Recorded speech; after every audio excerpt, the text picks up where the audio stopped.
Located deep within space, on the outer edges of the Milky Way galaxy.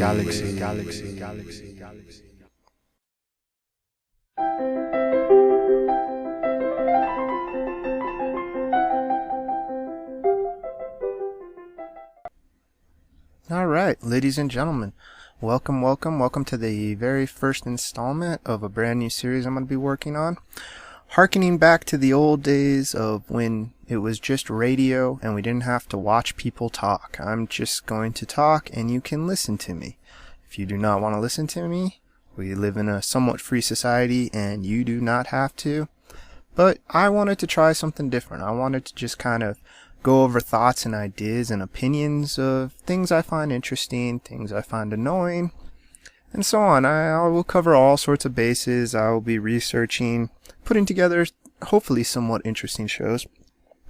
In the future, I would like to talk about all sorts of topics, be it philosophy, science, religion, history, you name it. If I find it interesting, I'm going to talk about it. So, without further ado, let's jump right into something near and dear to me, but something I'm also quite annoyed at. And it's going to go right to Minecraft for the Xbox 360.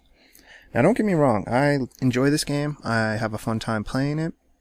I waited very late or early morning the day it was released on Xbox Live Arcade. It was approximately after 3 a.m. in the morning. Downloaded it, started playing it, had a blast, was really into it. And then we started getting the title updates. And what the title updates basically make us do is have to create a new world each and every title update to be able to take advantage of the additions that they're adding into the game. I think there may have been one that we did not officially have to start over, and I think that was the update that gave us slime, or pistons, I'm sorry, it was pistons, that's right.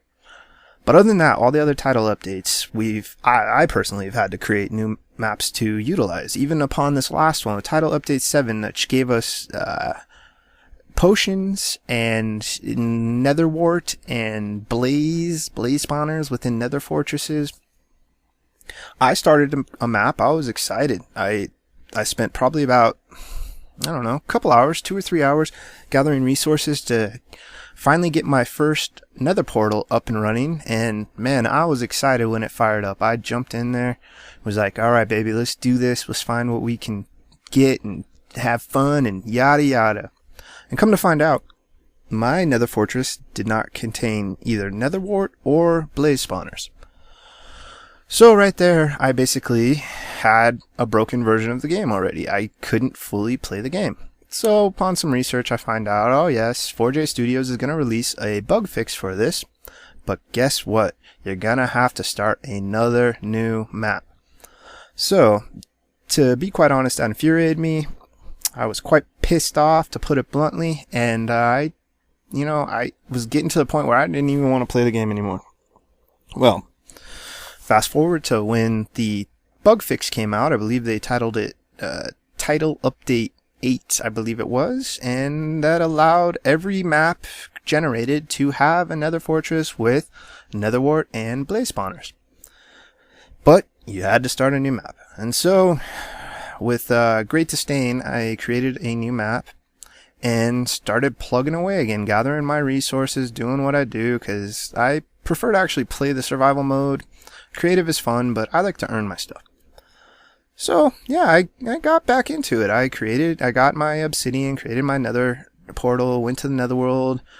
My nether portal took me right into another fortress. I didn't even have to look. And about down one hallway and to the left was a blaze spawner. Walk down another hallway and another blaze spawner. Netherwort abundant all over the place. So I was real excited. And then the novelty started wearing off, especially once I started reading about the next title update, where hopefully we will eventually get jungle biomes, but that will entail us creating another new map. And it's getting to the point where I'm getting pretty tired of creating new map after new map after new map. Now, I played the PC version of Minecraft. I started on the 1.2.3 update, and hopefully within this update for the Xbox 360 or the next one, I will be back up to where I originally started, full circle on PC version, which is fine by me. I have intentionally not been playing the PC version, so I will not know I know what's in the updates, the current updates, but I haven't experienced them, so they're not really a part of my Xbox or my Minecraft experience. So, and I intentionally keep myself away from that because I don't want to play the PC version when I love the Xbox version. I enjoy playing it on my couch, on a TV, using a controller. I love controllers. So I would rather play the Xbox 360 version. But we're going to have to keep remaking maps, and I guess that's kind of what I'm going at with this. And I'm really tired of remaking maps, and it's the novelty of Minecraft is really losing its flair for me. But with the new update, I will be getting the update. I will probably be starting a new one, but I'm getting pretty tired of it. I hope Mojang or 4J Studios can figure out some way to create code to where we don't have to create a map every month or two, a new map. It's getting ridiculous. I mean, my very first map, my very, very, very, very first map when the game was first released, I spent a lot of time running around, breaking. I have a giant cobblestone castle wall with a town and a giant tower that goes all the way to the sky limit. But I don't play that map anymore. I spent a lot of time, and it basically was a waste of time. And that's what all these other maps that I've created have become, is essentially a giant waste of time, because I'm going to have to recreate and restart a new map on every title update, and it is getting old. So hopefully in the future they'll be able to fix this. Minecraft Xbox 360 is a great game, but I'm getting to the point where it's getting old, and it's not the gameplay is getting old, it's just the fact that we have to create a new map every freaking month or two. So hopefully they'll be able to fix that. So that's my little quick view and opinion on Minecraft. And I'd like to jump into one more game bit, and then I'm going to go on to a different topic. The next game bit I'm going to talk about is something I came across in the last few days, which I'm surprised I haven't heard more about recently, considering I am a fan of the series. But it is The Walking Dead Survival Instinct, based on the AMC series, which is actually a prequel to the series itself, following the story of Daryl and Merle as they find their way to Atlanta. Now, just that alone, it has a lot of opportunity for some really great storylines, some really great gameplay, and the fact that it's a survival horror game is something I'm looking forward to. There really hasn't been many great survival horror games, at least not of late. Resident Evil 1, 2, and 3 were awesome. I loved how you had to forage and scrounge for every little bit to help yourself through the game. You had to count bullets, you had to keep track of herbs, and so on. And then they started doing the running gun series, where it's less about survival and more about just shooting things. And, you can shoot things in every other game out there, so I really haven't played much of the newer Resident Evils, and, I'm looking forward to that survival horror, that true survival genre when it comes to zombie apocalyptic type games. DayZ, the mod for the Arma game on PC, looks extremely interesting to me, and I would really like to try it, but A, my computer sucks, and B, I don't want to spend money on a game like that, well, especially since my computer sucks. So when I saw that The Walking Dead Survival Instinct was coming out, that piqued my interest and actually got me quite excited. So I started doing some research on it and found out that the video that came out a few months ago, I guess, was a actual fan kind of made version. Somebody somewhere somehow got their hands on video footage of an E3 trade show or some sort of video game press conference or something. I don't know exactly where it all came from, but they put together a little trailer and put it out, and people thought that was the game. It was very unpolished. It looked terrible. Wasn't a fan of how the zombies' hair looked like plastic. They looked like kids' dolls' hair. It was like Ken and Barbie. It was pretty funny. So anyway, so I was a little worried, but then a little bit more research, I found there was an official trailer. And the official trailer is similar. Doesn't show a lot of gameplay, but it looks more polished. The hair doesn't look as plastic. It still looks kind of odd, but I think that's just kind of the overall aesthetic that they're going to go with the game. The environments look good. The backgrounds look good. It looked sharp. It looked crisp. It didn't look like cutting-edge graphics by any means, but it still interested me. So I started researching it a little bit more, and I found out that the development team is the same development team that created, I think it's Terminal Velocity, I believe is the name of it. I could be wrong on that. But they created the Ghostbusters game that came out on the Xbox 360 a few years ago. And I absolutely love the game. And yes, I am biased on all things Ghostbusters. I grew up in that era. I had the toys. I was a Ghostbuster for Halloween. I had an awesome proton pack and I love the shows. I had an awesome three-dimensional board game back in the day, and I'm a pretty big Ghostbusters nerd. So I actually loved the Xbox 360 version. It was entertaining. It was fun. It was voice acted by the actual actors, and it was considered to be Ghostbusters 3, the trilogy, the end of the trilogy to the series. I loved it. So when I found out that they were the same team making Walking Dead Survival Instinct, I got quite excited. But then I read a couple sentences down, and they said their next game was Star Wars Kinect. And I just started thinking, uh-oh, because I've seen some reviews on this game. And I'm sure it's a good game if you're a kid and you don't know much about video games, you don't know much about technology, but from what I've seen, it's pretty much a pretty crap game. Some reviews of people I've seen that I trust and I appreciate their opinions on gave it terrible ratings, and I fully endorse that. It looks like a very crappy game. So right there I start getting worried. I don't know if this game is going to turn out good or bad. It's going to be released on, I think it's March 26th or March 20th. It's the end of March 2013. We're going to get our hands on The Walking Dead Survival Instinct. But upon research, there really is not a ton of information out there on this game, and there really isn't very many videos or clips, and there really isn't a lot of gameplay footage as well, which worries me.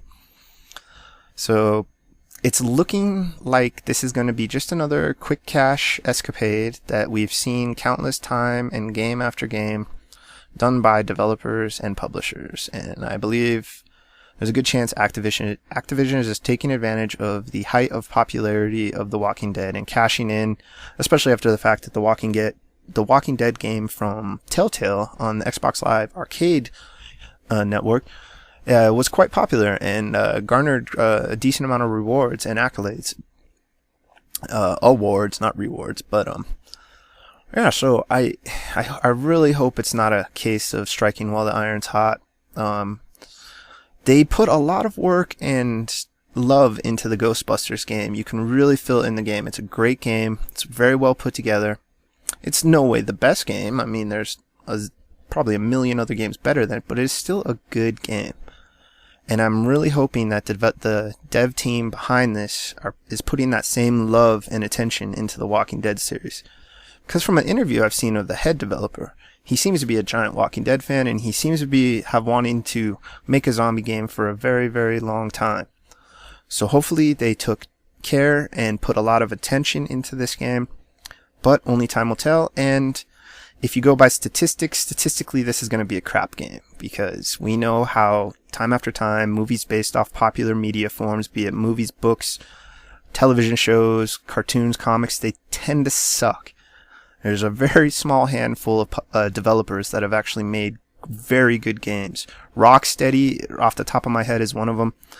One of my favorites. I'm a big Batman nerd as well, and I think they did a great job in the Batman Arkham Asylum and Arkham City series. I love it. It's a great game. Very well put together. You can just tell it's done by people that love the stories, the ideas, the ideology, the universe of Batman. You can tell they love it, and they put care and effort into it. And the Ghostbusters game by Terminal Velocity was a lot like that. It was very similar in that feel. You can just tell the attention was put into it, the love and care was put into it. So with that said, we have a good chance of it actually being a good game, The Walking Dead Survival Instinct. And if you don't know much about it, it's a prequel to the series itself. It follows Merle and Daryl as their adventure to Atlanta, where they meet up with Rick and the other gang. And it has, one of the missions is how Daryl acquired his crossbow, which I'm fascinated with. I would love to know how Daryl acquired his crossbow. Give it more context, give you reasoning to why he loves his crossbow so much, what it means to him. And so, yeah, right there, that just that mission alone is almost worth the purchase of the game for me, because Daryl is a great character. I don't really have a favorite character. To be honest, with the Walking Dead series, I found it boring at first. But what that is it's really a lot of character development, and it pays off in the end because you become very emotionally invested in these characters, and you care for them, and you want them to win, you want them to succeed. And so I don't really have a favorite per se. Daryl is a great character. Norman Reedus is the actor who played him. He was great in Boondock Saints. Great actor. I respect and appreciate this man's work. So Norman Reedus, and I cannot remember Merle's actor's name right now. He's a great actor too. They've lended their voice talents to the game as well. So that adds another depth of love and care to it. So we'll see if it'll be a great game. I'm looking forward to it. I'm hoping it's a great game. I probably won't rush out and buy it. I'll probably watch a few opinions and reviews on trusted YouTubers that I like. And yeah, so we'll see. We'll see. That's my little take on The Walking Dead Survival Instinct. So now let's go into something else. I haven't really planned this out. This is my first one. I'm just kind of doing it on the fly to see how it sounds, see how it works, see how it flows. So I guess I'll end this on a third topic. For now, I think I'll just be doing 3 topics at a time, even though the games was kind of one topic, but they're 2 separate games. But my last topic that I will be talking about is why I'm doing this. I'm going to go into detail on why I'm making a webcast, aka radio style show. I've become disenchanted with video game Let's Plays. Really, there's too many of them out there. Everybody and their mom are trying to make a video now, and they're trying to make money off of it. And it's really just watering down and dumbing down what could be a good series, but I never was a big fan of Let's Plays. It kind of reminds me of, even in real life, if a friend of mine gets a game that I'm really interested in, I intentionally go out of my way to not be influenced by their opinion or even see them playing the game. I love to experience games that I'm interested on my own. I really do not like tons of third-party input. I will research some on reviews and stuff like that, but I tend to try to just stay away from it in general. And so with the Let's Plays, they've gotten to the point where they're just too mundane, and it's literally just watching somebody play a game.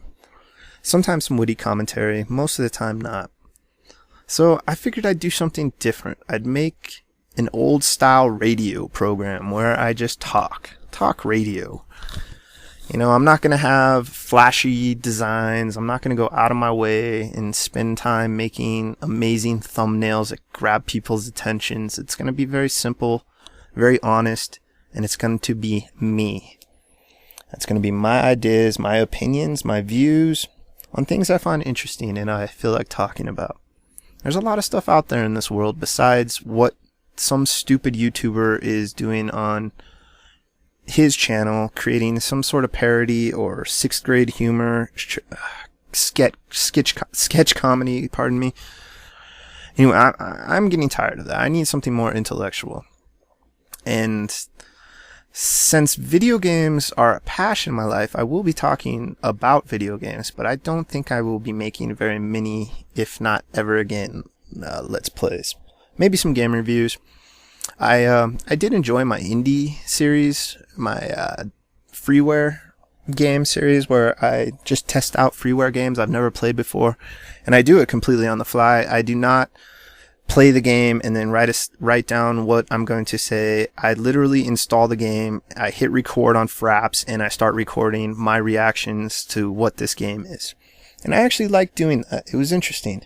And I've actually seen some of my freeware videos on other sites where they reference it for downloads for the game and just give people ideas of the game. So, that right there was quite cool.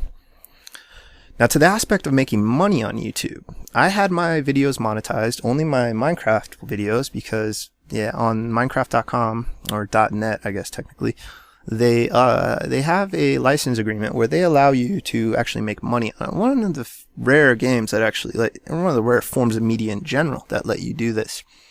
And I have to give big props to Notch and the Mojang crew for allowing consumers to do that. I think it's very bold and it's beautiful. The people need, especially in the age of digital information, people just need to have the ability to transfer and use this digital information as they seem fit, as long as it's not really hurting anyone. So, going back to my YouTube channel, I got kind of tired about it. I got to the point where I was spending a lot of time recording, editing, and uploading, and I just wasn't feeling the satisfaction. I wasn't really feeling like I was contributing by any way. So I started thinking, how can I do something different? And I recently been starting to watch more webcast shows, which are interesting and cool. I like them. This will be a little low tech when it comes to webcasts. I'm not going to have a camera on me. It's somewhat awkward watching people talk sometimes. I like radio. I think radio is not going to die. I think it's still here. And I think people enjoy listening to people's ideas. And to not have that influence of facial expressions and mannerisms and stuff like that, I think is very important. I think it's nice to just be able to hear somebody's words and absorb them without the context or influence of other external barriers or boundaries. And so that's what my goal of this is, just to kind of talk about stuff I find interesting, things I find cool. I will have topics, different segments. I plan on creating jingles, as you probably heard at the beginning of this, a little cheesy jingle I came up with.